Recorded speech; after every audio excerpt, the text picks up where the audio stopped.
दोस्तों, बीजेपी ने वोट चोरी की सारी हदें पार कर दी। बिहार विधानसभा चुनाव में खुलेआम वोट चोरी हो रही है। दोस्तों, बिहार के समस्तीपुर में वीवीपैट पर्चे कचरे में फेंके हुए मिले, यानी कि जो वोटर्स वोट देकर आए थे उनके पर्चे को कचरे में फेंक दिया गया। सुशासन की सरकार है। सुशासन, ये देखिए यही जंगल राज है सर जी। जंगल राज। इसका जवाब चुनाव आयोग को देना ही पड़ेगा। मतलब अभी पहले फेज का चुनाव हुआ नहीं बिहार में कि ये सब देखने को मिल रहा है। इतनी बड़ी धांधली की जा रही है। ये धांधली नहीं तो और क्या है।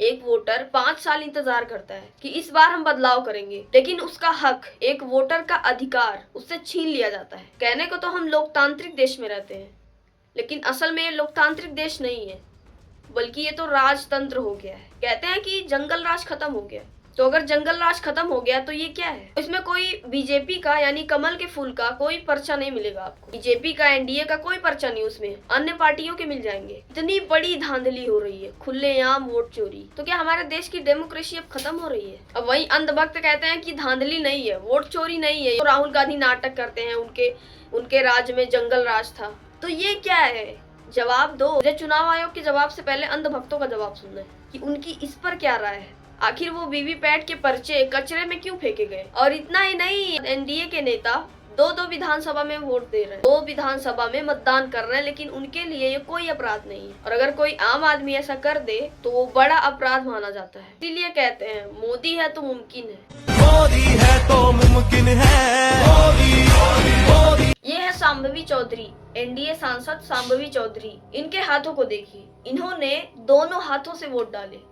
कानून के मुताबिक एक व्यक्ति एक ही वोट डाल सकता है, लेकिन इन्होंने दोनों हाथों से वोट डाले।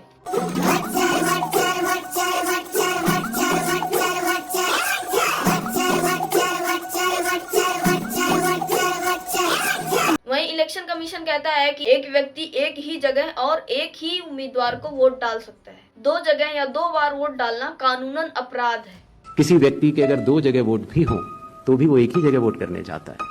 2 जगह वोट करना कानूनी अपराध है।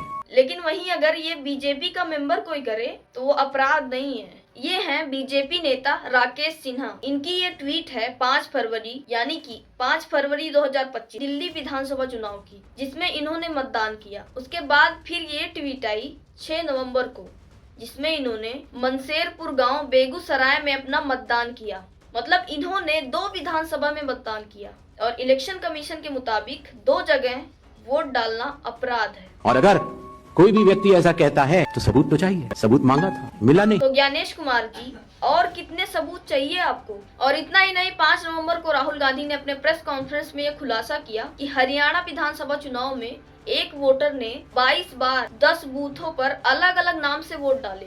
ये आपको बता सकता हूँ, कभी इसका नाम सीमा, कभी स्वीटी, कभी सरस्वती। 22 बार 10 बूथ में इसको वोट देने का मौका मिलता है। इन्हें हरियाणा का वोटर बताया जा रहा है, जबकि ये हरियाणा की नहीं है, बल्कि ब्राजील की एक मॉडल है। राय असेंबली वोटर लिस्ट पे कहाँ की है? ब्राजील की। हरियाणा की नहीं है, हिंदुस्तान की नहीं है, ब्राजील की है, मॉडल है। और कितने सबूत चाहिए इलेक्शन कमीशन को। इनसे जब इलेक्ट्रॉनिक डाटा मांगा गया तो इन्होंने कहा कि हम अपनी बेटियों, बहुओं सहित अन्य लोगों के सीसीटीवी फुटेज इलेक्शन कमीशन को साझा करना चाहिए। क्या अपनी माताओं, बहुओं, बेटियों सहित किसी भी मतदाता की सीसीटीवी वीडियो चुनाव आयोग को साझा करनी चाहिए क्या? अरे बाप रे बाप, क्या आप यहाँ पर किसी की बाथरूम की फुटेज दिखा रहे हो या किसी के घर की फुटेज दिखा रहे हो? नहीं ना। और बात तो यहाँ पर ये है कि वोट चोरी जैसे बड़े एलिगेशन लगने के बाद भी ये सीसीटीवी फुटेज नहीं दे रहे। तो एक बात बताइए, वहाँ पर सीसीटीवी लगाने का आपका मोटिव क्या है। दोस्तों, बीजेपी और इलेक्शन कमीशन मिलकर भारत के संविधान के साथ खेल रहे हैं। अब तो कुछ अंधभक्त कहेंगे कि हर बार हमारे पापा को बीच में क्यों ले आते हो।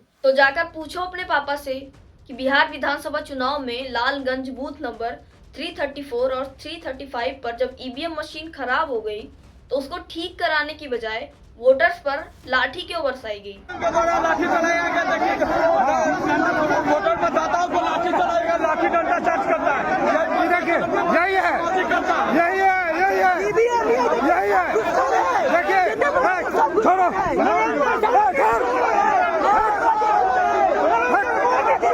और ऐसे कई जगहों पर ईवीएम मशीन खराब हुई।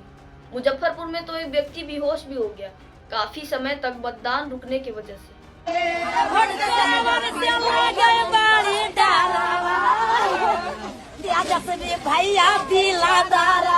और कई लोगों ने तो वोट चोर के नारे भी लगाए।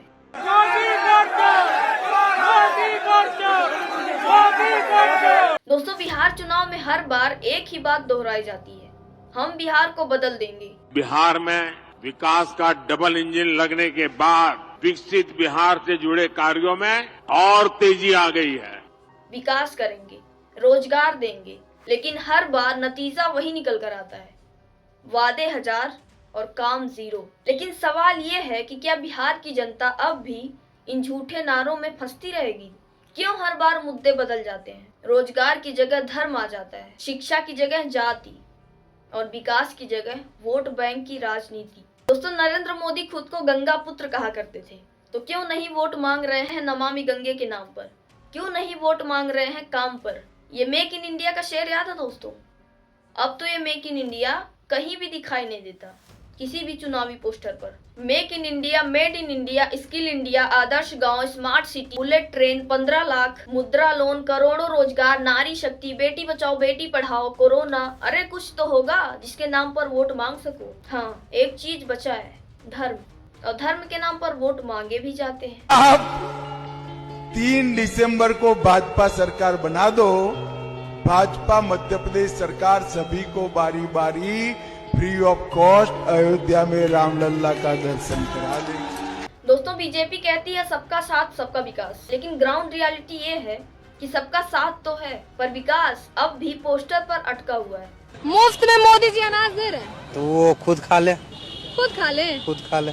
नहीं चाहिए, नहीं चाहिए, रोजगार पहले चाहिए। रोजगार रहेगा तब तो आगे बढ़ेगा। नहीं, हमको अनाज नहीं चाहिए, रोजगार रहेगा तो अनाज आ जाएगा। बेरोजगार ही है, अनाज के जो मोदी देती है वो लेते हैं, लेकिन हम चाहते हैं कि अनाज वो गिफ्ट में हम तब से ही ले लें और हम लोग को रोजगार दे। रैलियों में भीड़ जुटाने के लिए धर्म और भावनाओं का इस्तेमाल होता है, लेकिन क्या किसी नेता ने ये बताया कि बिहार के युवा पलायन क्यों कर रहे हैं? क्यों हर साल बाढ़ आती है लेकिन कोई स्थायी समाधान नहीं? चुनाव के दौर में हर बार धर्म की दीवार खड़ी करके जनता को बांटा जाता है और फिर कहा जाता है कि हिंदू खतरे में है, लेकिन असल में हिंदू खतरे में नहीं है, बल्कि लोकतंत्र खतरे में है। तो अब सवाल बस इतना है कि क्या बिहार की जनता इस बार मुद्दों पर वोट देगी या हर बार की तरह भावनाओं में फंस जाएगी? आपको क्या लगता है? कमेंट करके बताओ और इस वीडियो को शेयर करो ताकि जुमलेबाजी की आवाज में सच्चाई की गूंज भी सुनाई दे सके। चलो मिलते हैं नेक्स्ट वीडियो में। Thanks for watching. जय श्री राम।